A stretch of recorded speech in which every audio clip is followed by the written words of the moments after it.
Kaya pa ba mga kapuso? Sa gitna po yan ng taas presyo ng bigas sa ilang pamilihan, iminumungkahi sa mga Pinoy na mag-adjust sa kanilang pagkain o diet. Ayon po yan sa Department of Trade and Industry.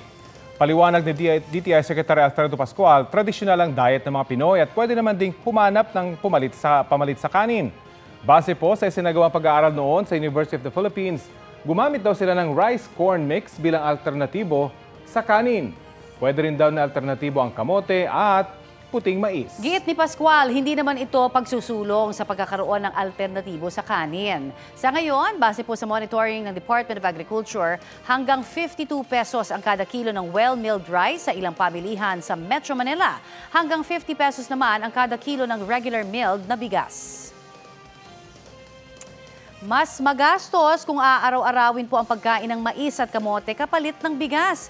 Yan naman ang tugon ng ilang mamimili sa mungkahing alternatibo ng Department of Trade and Industry. Sa pag-iikot po ng Super Radio DZBB sa Marikina Public Market, mas mahal pa nga ang kada kilo ng mais at kamote kaysa sa kilo ng bigas.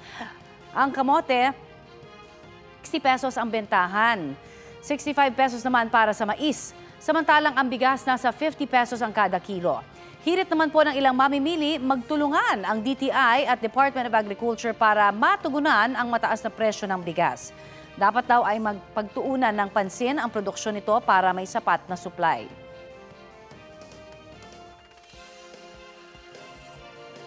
Ang ibang reaksyon ng mga mamimili at mga kapuso online sa mungkahing mag-adjust ng diet sa gitna po yan ng mataas na presyo ng bigas, tutukan mamaya.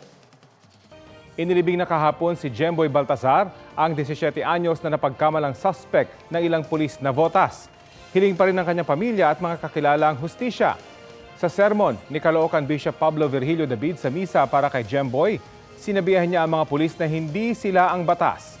Parang naulit daw ang isa pang kaso noon ng anyay mistaken identity, ang 17 anyos ding si Kian de los Santos na nagkataong death anniversary kahapon. Desidido ang pamilya ni Jemboy na iakyat sa murder ang reklamo laban sa mga pulis na botas mula sa kasalukuyang nakasampang reckless imprudence resulting in homicide.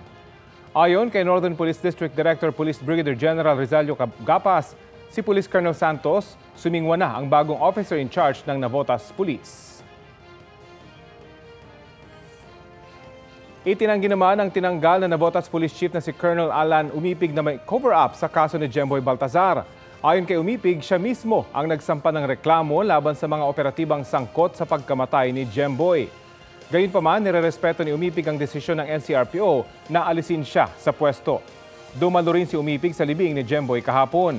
Bukod sa kanya, tinanggal din sa pwesto ang 22 pulis at pinasasampahan ng reklamo. Ayon kay Northern Police District Director Brigadier General Rizalito Gapas, marami silang nakitang butas sa investigasyon sa kaso ni Jemboy. Tulad na lang ng tila pag-abandona ng mga operatiba sa kanya at mga kaanak ni Jemboy ang kumuha sa katawan niya sa ilog. Ayon kay Gapas, kasama rin sa paglabag sa Police Operational Procedure ang hindi pagsuot ng body camera, hindi pagsagawa ng paraffin test sa akusado at hindi wastong paggamit ng baril. Sa ngayon, 20 pulis na ang nahaharap sa reklamong kriminal habang 3 naman sa reklamong administratibo. Sinisikap pang makuna ng pahayag ang iba pang sangkot. Pinayuhan naman ng Land Transportation Franchising and Regulatory Board ang mga transport group na pag-isahin ang kanilang mga petisyong taas pasahe sa jeep. Ayon po kay LTFRB Chairman Teofilo Guadis III, mas madaling pag-aralan at mas malaki ang tsansang maaprubahan ang hiling na taas pasahe kung isa na lamang ang petisyon. Sa ngayon, 2 po ang nakahaing petisyong taas pasahe. Ang grupong Pasang Mazda, pisong provisional fare hike ang inihihirit. Ang ibang transport group naman, 2 piso dagdag ang hinihingi.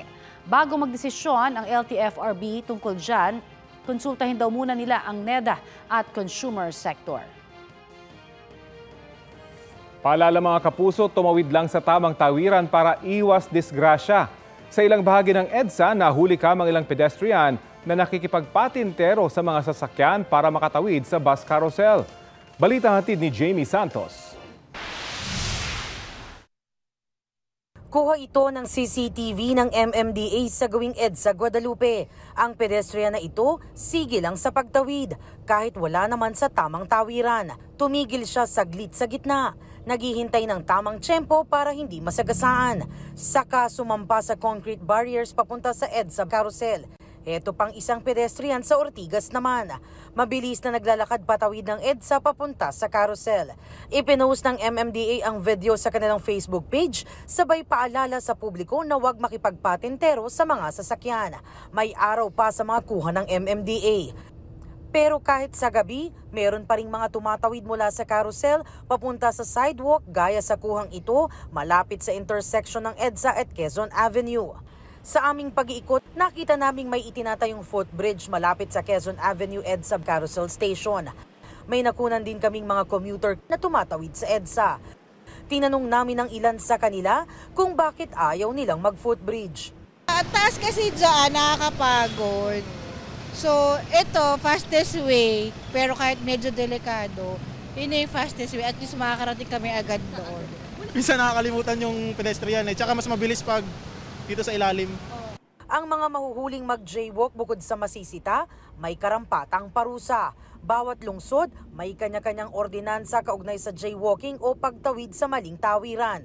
Sa Quezon City, halimbawa, sa mga first offense na may fines po ng 500 pesos and for 3 hours community service. Then sa second offense naman is 1,000, sa third offense 1,500 with or 3 hours community service. Ayon sa MMDA, madalas itong mangyari sa EDSA kapag tapos na ang duty ng kanilang mga enforcers sa gabi. Ang duty po ng ating mga enforcers ay up to 10 p.m. lamang. Pag naman po yan ay nakita ng ating enforcers during time ng duty, ay sila po ay hinuhuli at tinitikitan. Gayunpaman, patuloy daw nila itong binabantayan gamit ang CCTV cameras. Patuloy raw ang tulungan ng MMDA at Department of Transportation na siyang nangangasiwa sa EDSA carousel para sa pagtitiyak ng kaligtasan ng mga commuter. May mga ongoing po tayo na mga manlith na ginagawa sa kasalukuyan. I think 6 yung ongoing. Iyan po ay pinondohan ng DOTR. Jamie Santos, nagbabalita para sa GMA Integrated News. Bukod po sa bus carousel, MRT ang isa pang pangunahing transportasyon sa EDSA. Ang problema nga lang ng ilang commuter, walang biyahe ng tren sa 10 oras ng gabi. Pwede kaya itong ma-extend? Alamin sa balitang hatid ni Darlene Kai. Mula Makati City, araw-araw sumasakay si Nisi ng MRT papasok sa trabaho niya sa isang BPO company sa Quezon City. Dahil alas 3 na ng madaling araw natatapos ang shift niya, bus na ang sinasakyan niya pa uwi. Sa ngayon kasi, alas 4:30 ng madaling araw hanggang pasado alas 10 ng gabi ang regular operating hours ng MRT. Mas maganda po, accessible siya 24 hours. Mas makakatulong po yun sa akin kasi at least hindi na po ako aakyat o bababa. At saka mabilis na kasi malapit lang po sa akin. Ganyan din ang hiling ni Angelica na madaling araw ang pasok, kaya hindi niya na rin inaabutang magbukas ang MRT. Better kung 24 hours din siya. Magbe-benefit po siya lalo na kapag working ka, kasi may mga working na 24 hours din yung trabaho mo. So mas nakakatulong siya lalo na pag mahal na may bilihin. Mas mura kasi yung MRT. Hindi na yan bagong sentimiento. Marami ng pasahero ang dati pa ay humihiling na sana i-extend ang operasyon ng MRT. Sagot naman ng Department of Transportation, hindi kaya. Mayroon kasing maintenance activities na kailangan gawin araw-araw. Yung mga train natin, ini-ensure natin from the tracks through the signaling and then the power, lahat po yan chinecheck natin para reliable ang ating train operations. At saka yung safety na ensure natin na wala tayong aberya. Nandito ako sa MRT 3D po sa North Avenue, Quezon City. Pagkatapos ng operating hours, dito dinadala yung lahat ng tren ng MRT 3 para inspeksyonin, linisin, kumpunihin kung meron mang sira. Lahat ng mga paghahanda na kailangan gawin para sa isa na namang panibagong araw ng operations. Pagkatapos ng operating hours ng MRT o iyong tinatawag na revenue service, ini-inspeksyon ng loob at labas ng bawat bagon. Isa-isa rin niyang nililinisan at dinidisinfect. Kung may sira, kukumpunihin. Pag ma-delay po ng konti yung isa, apektado po yung iba. So kailangan po natin na as per time schedule, masunod natin. para sa susunod na araw yung ating operation hindi rin maantala. Hindi pa raw kaya ng Pilipinas ang 24 oras na operasyon ng mga tren tulad sa ibang bansa. May limitasyon pa raw kasi tayo sa infrastruktura. Sa kanila, maraming linya eh. Pwedeng yung isang linya, papatayin mo muna for maintenance at dadaan siya sa kabila. Tayo po, iisa lang po ang linya natin. Ayon pa sa pamunuan ng MRT, nakaplano na ang mga susunod na hakbang para mas komportable ang pagbiyahe ng commuters. Sa ngayon, 3 bagon ang tumatakbo kada train set.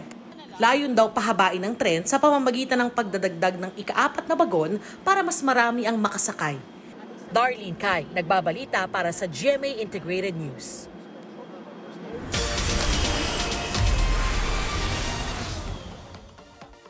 Konting kembot na lang, weekend na mga beshi, kaya narito na ang Thursday Star Bites. For the first time, magtatambal si Morning Sunshine Shaida Diaz at Asia's multimedia star Alden Richards. Yan ay para sa upcoming episode ng Magpakailanman na may title na Lost Boy. Gagampanan ni Alden ang role ni Alan na mapapariwara. Saka naman magkukrus ang landas nila ni Shaira na gaganap naman na si Maurice. Sabi ni Shaira, dream come true niya na makatrabaho si Alden na idol niya. Asahan na marami ang mai-inspire sa episode nila sa Sabado tungkol sa kwento ng pagbangon at pagsisikap. Ang tagal kong wish na makatrabaho si Alden and finally ito na, nabigyan ako ng pagkakataon na makatrabaho siya dito sa MPK and sobrang happy ako na isa ako sa napili na, alam mo na, leading lady, oo, malaking bagay talaga siya. Next sa Star Bites, may bagong tinig na susubaybayan sa music scene. Si Jel Aquino ang bagong recording artist ng GMA Music. Ang nais ko,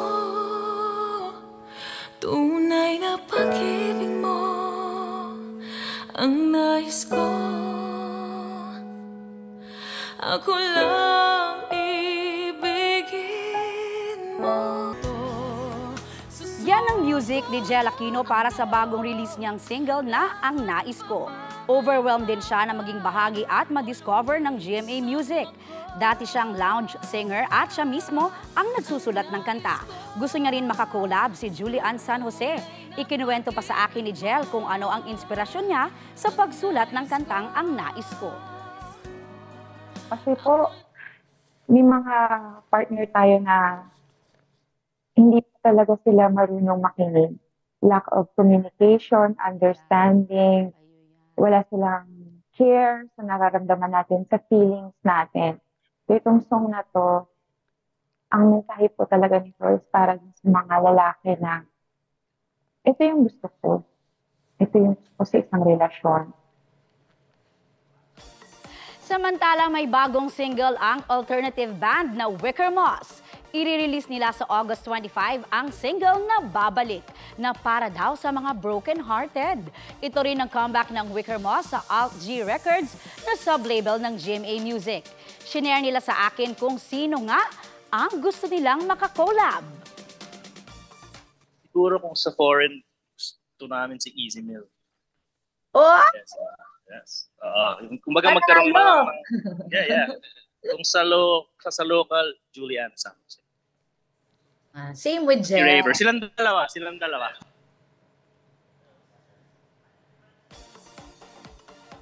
Later naman, ang reaksyon ni Dennis Trillo sa 1 million TikTok followers niya dahil sa karir niyang videos. Stay tuned mga beshi! Balik po tayo sa mga balita dito sa Pilipinas. Sa Cotabato City, hinagisa ng granada ang bahay ni dating COMELEC Chairperson Sheriff Abbas. Pasado alas 8 ng umaga, nito pong Martes, nang mabulabog ang pamilya Abbas dahil sa pagsabog. Tinamaan ng shrapnel ang isang sasakyan, pati na rin ang pader ng kanilang bahay. Wala namang nasugatan sa insidente. Hawak na ng pulisya ang CCTV footage kung saan nakita ang taong naghagis ng granada. Handa namang magbigay ng reward ang pamilya Abbas sa kung sino ang makapagbibigay sa kanila ng impormasyon kaugnay sa pagsabog. Magbibigay rin ang LGU ng reward para makapagtuturo sa suspect. Blanco naman ang pamilya sa posibleng motibo sa pagsabog.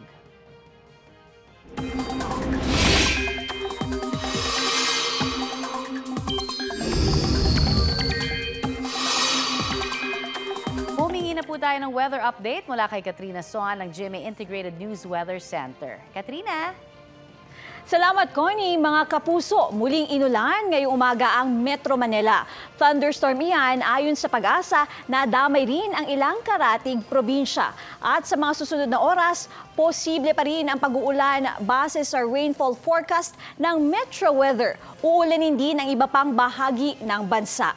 Light to moderate rains ang mararanasan sa maraming lugar. Ang mga apektadong lugar ay nagkukulay green at yellow. May areas naman na nagkukulay orange at red. Ibig sabihin, posible ang heavy to intense rains sa mga nasabing lugar. Ayon sa Pag-asa, apektado pa rin ng hanging habagat ang Southern Luzon, Visayas at Mindanao. Pero mga kapuso, maaari pa rin makaranas ang ilang bahagi ng Luzon ng matinding init. Sa forecast kasi ng Pag-asa, posibleng umakyat sa 46 degrees Celsius ang heat index ngayong araw sa Pili, Camarines Sur. 44 degrees Celsius sa Kasiguran, Aurora at Masbate City. 43 degrees Celsius naman sa Lawag, Ilocos Norte, Baler, Aurora at Calapan Oriental, Mindoro. Nasa danger level ang ganyang katitinding heat index. Mataas kasi ang tsansa na magka-heat stroke kapag natagalan ang exposure sa matinding init.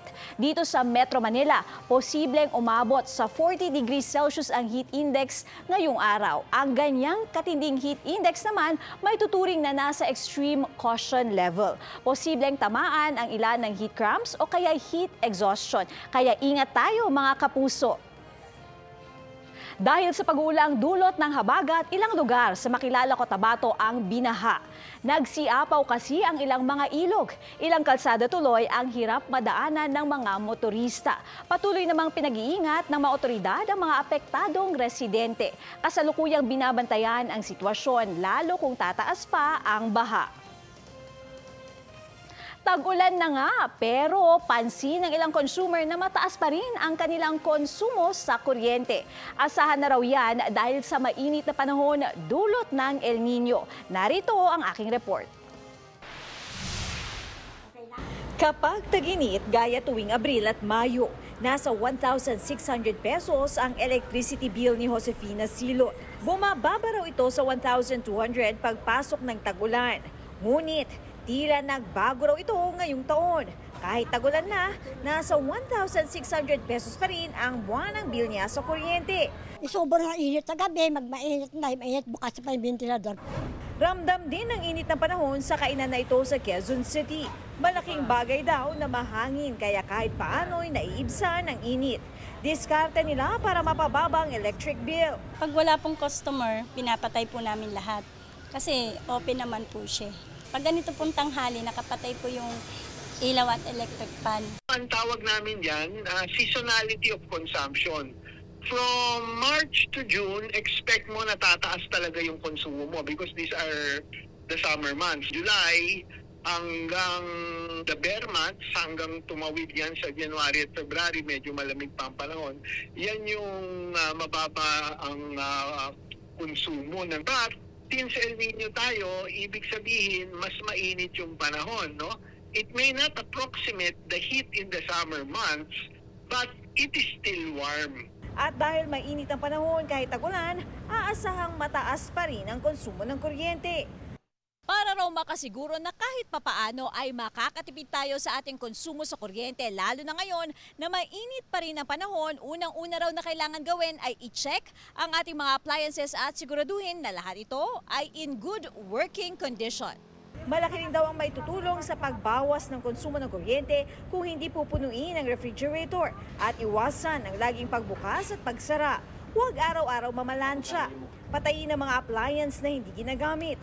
Para sa iba pang tips, bisitahin ang www.meralco.com.ph. Pinayagan ng Department of Agriculture ang pag-i-import ng isda para maagapan ang posibleng pagtaas sa demand nito. Mula October 1 hanggang December 31, tatagal ang importation.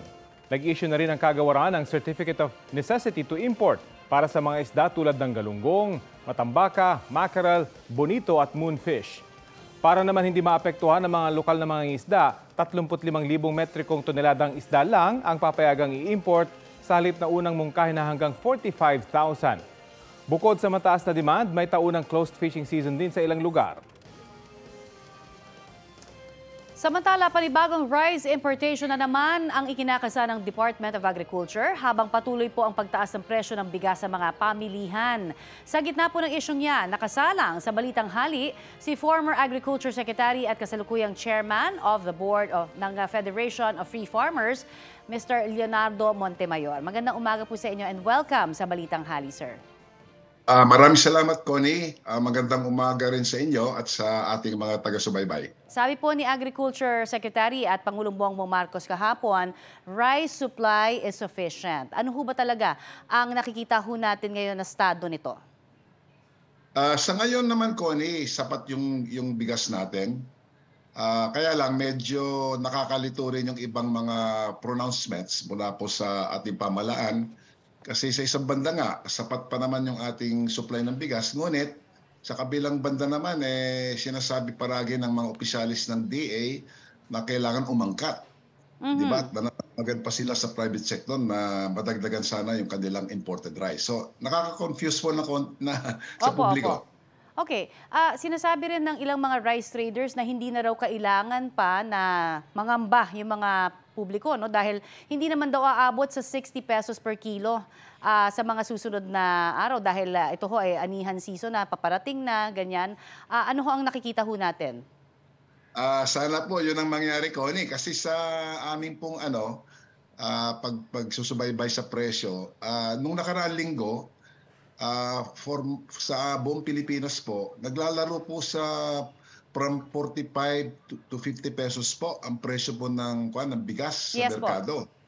This week, umakyat na po ng mga roughly 5 pesos per kilo. So, kaninang umaga po, nagtanong-tanong ako sa at least 9 spots sa ating bansa, mula po sa Santa Ignacia at Camiling Tarlac, Mexico Pampanga, Santa Cruz Laguna, Cebu, all the way to Mindanao. Naglalaro po sa pinakamura po mga 49 or 50 upwards to 55 pesos. Depende po sa variety. So, nagmamahal po. Mukhang nagmamahal at every week. So, medyo nakikita ho ninyo sa inyo pong mga pagsasaliksik na maaari talagang umabot kaya sa 60 pesos ang kada kilo po ng bigas? I think it's possible, Connie, kasi depende sa, lalo na next month kasi, napakalipis na po nung magiging supply picture natin. Lalo pat kung hindi makarating yung additional imports by the private sector. Magmamahal po ang bigas pagka nangyari po yan. Okay, isa ho sa mga nire-recommenda rin ng DTI, particularly si Secretary Alfredo Pascual, na pamalit daw sa bigas yung ating pagkain ng kamote, patatas, yung puting mais. Pero alam naman ho natin sa paglilibot din ho ng ilan sa mga reporters namin sa mga pamilihan dito, mahal na rin. In fact, mas mahal pa yung sinasabing rekomendasyon na yan. Tama kayo, Connie, no? Kasi, let's say magkaroon ng some shift sa imbis na puros kanin o bigas ang ating kinukonsumo, ay dadako tayo nga sa kamote, sa babo na saging, at maging sa puting mais, mahal na rin po sila. Baka lalong magmahal pa nga. Sa kaso po ng mais, may feedback po ako mula po sa Bourbon, Cebu, at least 45 pesos na po, 1 kilo po ng puti na mais. So, it's good to do a little shifting to non-rice, pero hopefully there will be enough supply at saka hindi po rin masyado magmamahal ang mga non-rice substitutes. Okay, sa gitna ho ng sunod-sunod na pag-i-import po natin sa bigas, hindi ba? Masasabi ho ba natin na overly dependent na tayo sa pag-i-import sa ibang bansa para lang masustain po natin yung ating pagkain, food security? Nag-agree ako dyan, Connie, no? Kasi historically, I'll just give a very brief summary. Nung panahon ni Presidente Pinoy Aquino, 2010 to 2016, average rice importation po natin isang taon ay 1 milyong tonelada. President Duterte, the first 3 years, siguro mga doble po yan, at least 2 million tons a year.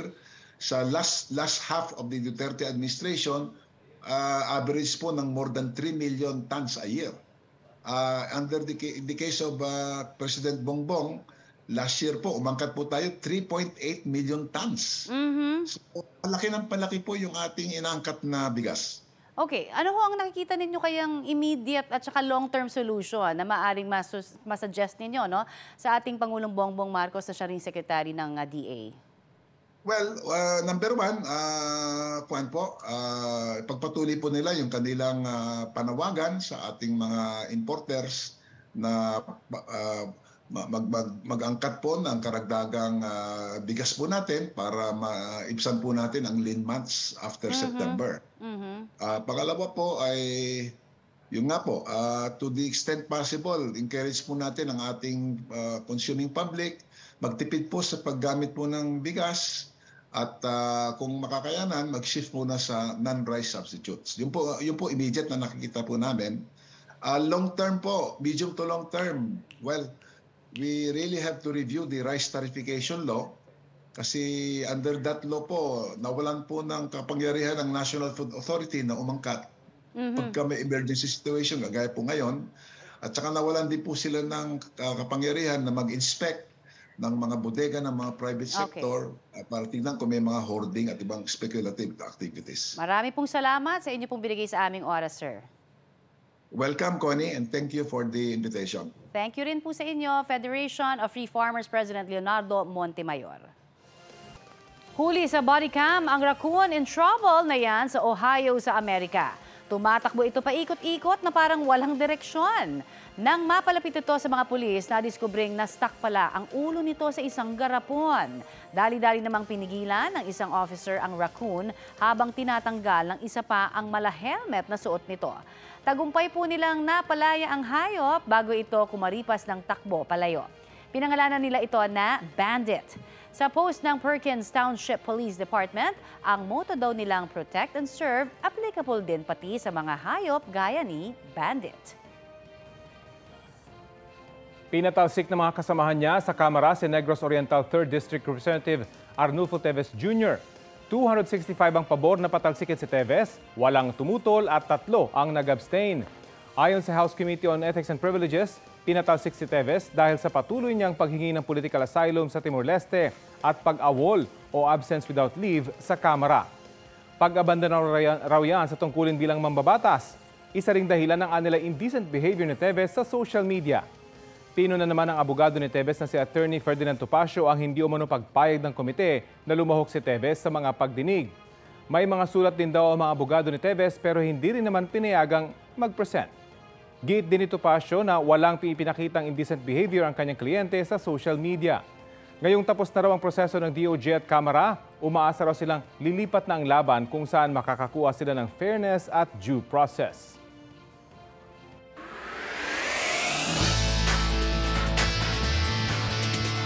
Matagumpay ang naging kampanya ng Philippine National Taekwondo Team sa South Korea sa kanilang paglaban sa 2023 Chuncheon Korea Open International. Panalo ang koponan ng 12 medalya.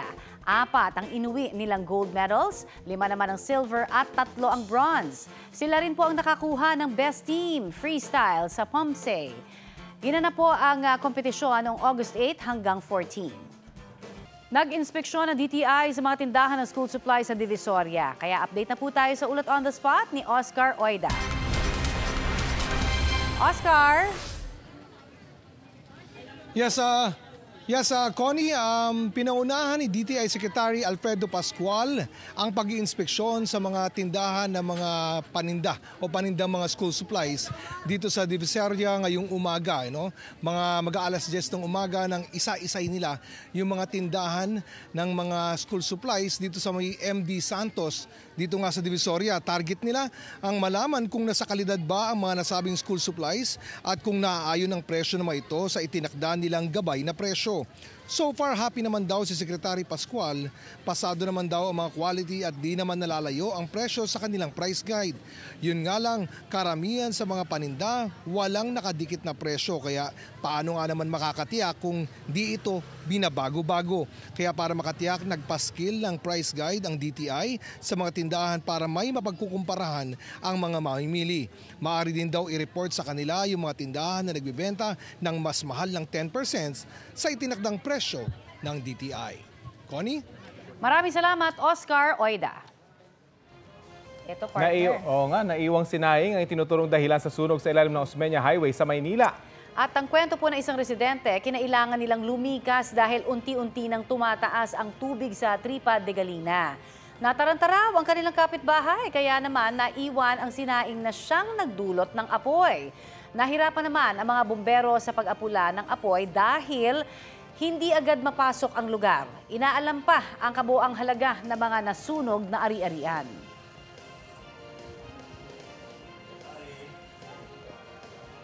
Maiba naman tayo, ha? Oo nga. Ferda Parade, ang outfit po ng ilang fur baby sa Lemery, Batangas. Kanya-kanyang paandar sila, suot ang iba't ibang costume.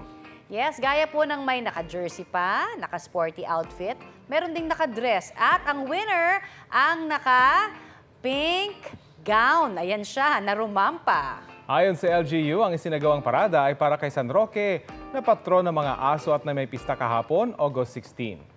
Layon din ang aktibidad na hikayatin ng responsableng pag-aalaga sa mga aso.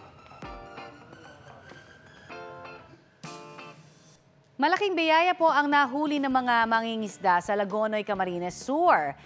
Bigat na isda na tinatawag na mamsa ang nahuli nila. Ayon sa mga mangingisda, normal sa kanila ang makahuli ng malalaking isda. Ayan. Pero ngayon lamang po sila nakahuli ng nasa 37 kilong mamsa.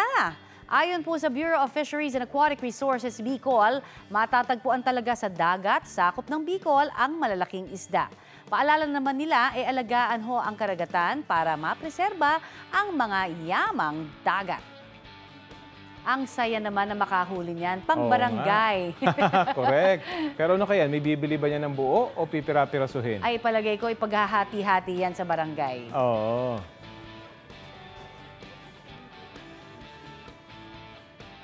Sa gitna ng sunod-sunod na pagtaas sa presyo ng langis, hindi na muna pumapasada ang ilang tsuper ng modern jeepney sa Dagupan, Pangasinan. Ayon sa Dagupan City Transport Cooperative, hindi muna pumapasada ang ilang unit ng modern jeeps. Mas lumalaki raw kasi ang gastos sa krudo. Umaabot sa 3,000 pesos ang fuel consumption ng bawat unit ng modern jeep, bagay na hindi na kinakaya ng kooperatiba. Nasa 7 na piso kada litro ang itinaas sa presyo ng diesel ngayong Agosto, base po sa tala ng Department of Energy.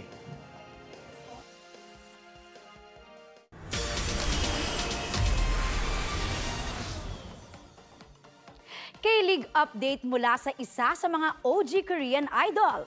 Mangyayari na ang belated wedding ceremony ni EXO member Chen. Kinumpirma naman yan ng label ni Chen na SM Entertainment. Gagawin daw yan sa October matapos ang ilang taong delay. Matatandaan ang in-announce ni Chen ang registry ng kanyang kasal noong 2020.